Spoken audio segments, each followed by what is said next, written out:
This video topic was requested by my patron, Soggy Jane. If you would like to become a patron and have your video topic requests prioritized, link down below. So what I've been saying so far is really about specific features to describe, but when it comes to describing someone's physicality, there's a lot more than just describing features.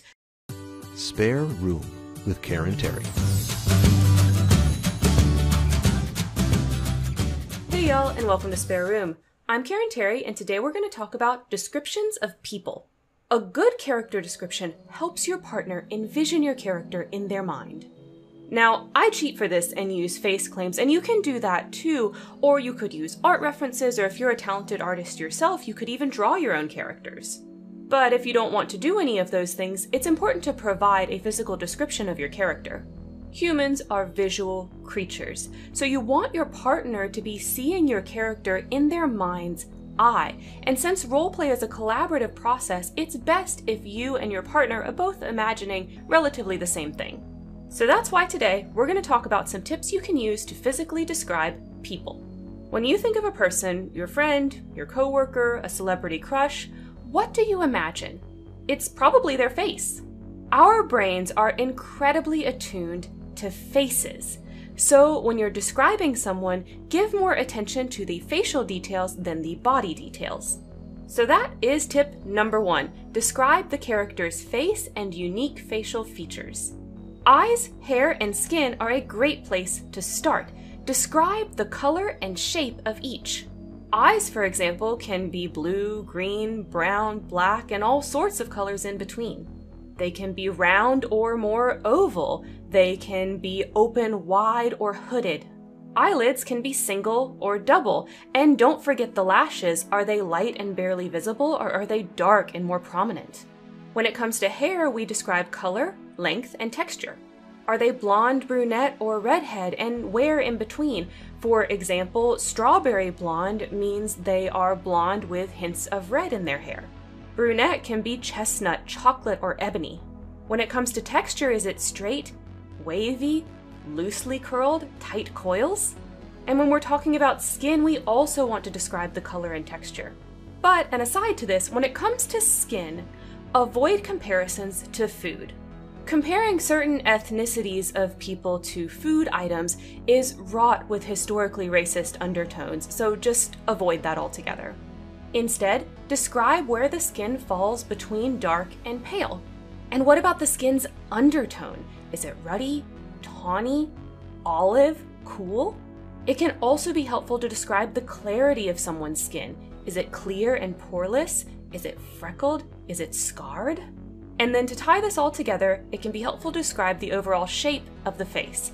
Is it round? Is it plump? Is it heart-shaped? Is it angular? All of those sorts of things can give an overall impression of what the face looks like. So if those are the prominent parts of the face, what else should be described when it comes to describing a character's face? The answer to that, I would say, is what is most prominent on their face. If they have a particularly large or small nose, it may be helpful to call it out. If it's more of an average size nose, then I would say just skip it.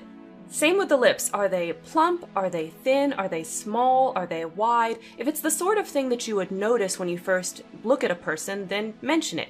If they look like they fit their face totally averagely, then skip it. And that goes for the rest of the body as well. Typically, we notice the rest of the body after we notice the face, and we're going to notice the most prominent features first. Are they as tall as a tree or as small as a mouse? Are they Jessica Rabbit curvy, or are they a beanpole of a person? Maybe they're more athletic. Anything that falls outside the average should be mentioned. When it comes to describing these things, there are plenty of lists online for different words that you can use to describe various body and facial features. So if you're not sure what word describes a certain thing, pop the closest thing you can think of to describe it into Google, and I'm sure that your answer will come right up. So what I've been saying so far is really about specific features to describe, but when it comes to describing someone's physicality, there's a lot more than just describing features. So that brings me to tip number 2. Consider the point of view. Is your character describing themselves? They would emphasize certain things based on how they see themselves. Are you writing a bio that's from more of an omnipotent narrator perspective? If that's the case, think more about what others would typically notice in that person and describe that. Are you writing from the perspective of a friend or family member to that person? They're probably going to mention the things that they particularly like about that person. Or is this from the perspective of their lover? That person's going to describe their absolute best and favorite features about that person and talk about how attractive they are. What about their enemy? That person is probably going to focus on the opposite and describe that person's worst features and what looks awkward about them. Resist the urge, however, to focus too much on how attractive or unattractive a person is. It's really hard to write this without making it feel like you're trying to force your partner to feel a certain way about the attractiveness level of this character. They might start to think they're going to be judged if they don't agree with you on the attractiveness level, for example. Like, I'll give a personal example. If you go on and on about how Instagram hot your character is, I'm going to think you have some kind of emotional investment on everyone thinking that your character is super hot stuff. And if for any reason I don't agree, then I'm going to start to think we might have some out-of-character troubles communicating.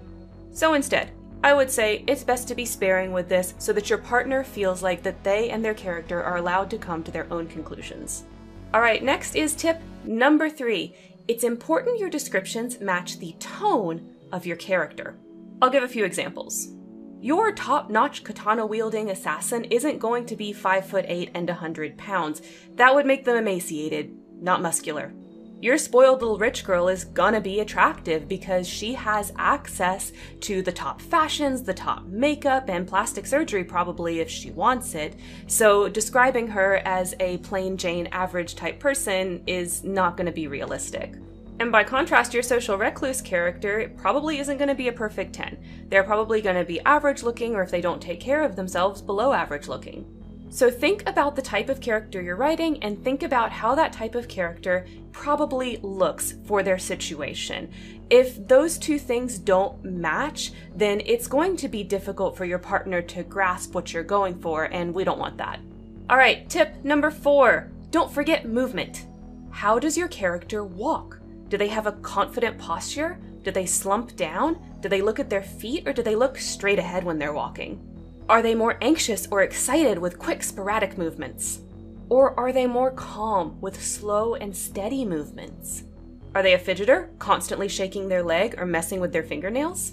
Movement says so much about a character, so don't forget to mention that from time to time in your roleplay replies and in your character descriptions. And my 5th and final tip when it comes to describing characters, call attention to physical things when it's important.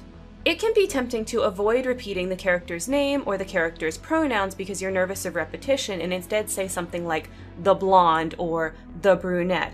But if there's no reason to call attention to that character's hair color in the sentence that you're writing, then just repeat the pronouns or their name. Don't call attention to the physical, just to avoid overused words. Describing these things should be purposeful, because your partner's imagination is already filling in those details. So when you call attention to it, it's sort of like spotlights or highlights that thing to say to the brain, hey, pay attention, they're blonde. But if them being blonde is unimportant, then there's no reason to have their mind do that. Those overused words are easy for your mind to skip over, so just repeat them if you need to. It's fine. There's other ways to tackle that, which we can cover in a later video. So those are some of my tips for describing people. To recap, first, describe the face and other unique features. Then, consider the point of view. Match the tone of the character. And don't forget movement. And lastly, call attention to the physical when it's important. So do you guys use some of these already? If not, are you going to start using them? Or maybe there's some kind of tip that you like that I didn't include in this video. Either way, let me know down below, and of course, don't forget to make it a great day.